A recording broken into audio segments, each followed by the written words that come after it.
Let's talk about higher education and what's happening in higher ed. First of all, let's look at the numbers. And what I mean by numbers is the cost of attendance versus applications that are coming in and college attendance. Over the last few years, applications to higher education institutions have declined. A lot of that is due to the cost. Students are hesitant to pay such a large sum of money or take out a student loan as something that they are now uncertain about the return because the economy has been struggling.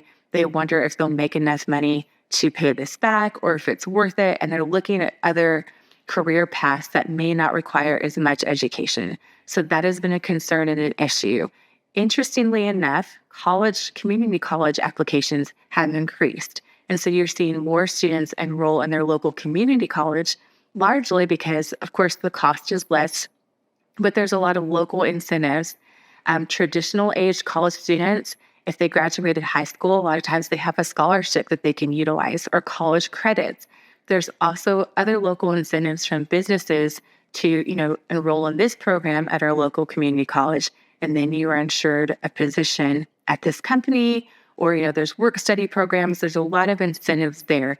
So we're seeing an uptick in community colleges, and we are starting to see an uptick in higher education institutions, but that cost is a huge factor for a lot of people, and rightfully so. Real world, lifelong learning skills is a huge focus. There has been feedback from the workforce that a lot of young new graduates are leaving and graduating, and they're still not ready for the profession that they studied for 4 years or 5 years or 6 years, whatever their program may be.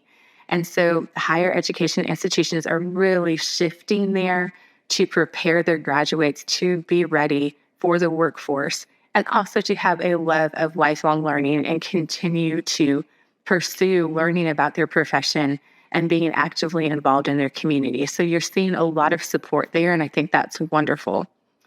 Navigating AI. Artificial intelligence is here to stay.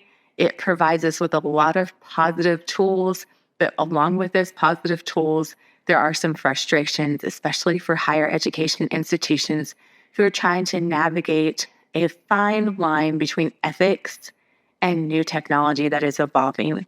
So an example is a student who might use something like Grammarly to edit their paper, and they utilize the suggested AI revisions. Sometimes that paper will flag as plagiarism or that they wrote it completely in AI. And so that's frustrating for both parties involved.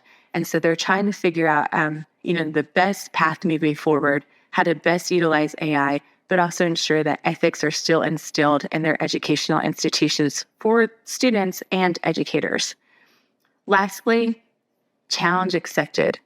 We just need to create an educational system that works for everybody. That is much easier said than done, but we're working towards it. I think that we've been closer to it than we've ever been before because of technology, because everybody has all hands on deck to prepare learners for a brighter future, which in turn prepares our society and our communities for the best and brightest future.